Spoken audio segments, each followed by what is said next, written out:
And what's doing the perceiving? Well, that's the self. The self is somewhere behind the eyes, in the skull, in the body, somewhere. The self is that which does the perceiving. And another way to think about it is that, no, the self itself is a perception. What we see here is an experiment that shows how something we take for granted, which is what is our body,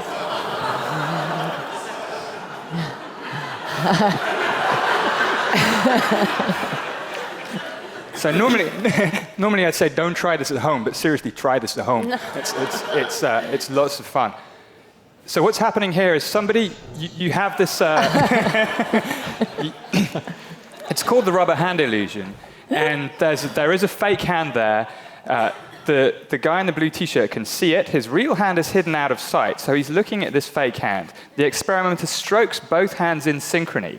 And so what's happening, the guy is looking at the fake hand. He's seeing something that looks like a hand and is roughly where a hand should be. He's feeling touch on that hand because his real hand is being stroked.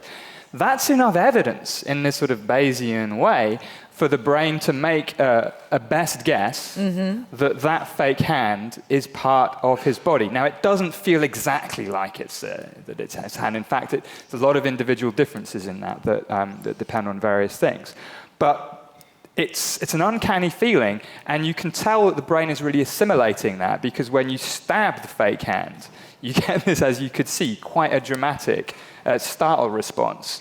And this is something we like to do at science festivals to children. We'll have full body versions of this where you can have kids stab mannequins in the stomach, it's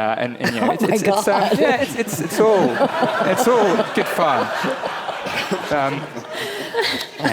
But the point we're not going to do that. The point underlying it is that, yes, we tend to assume that, this is my body and the rest of the world is something else.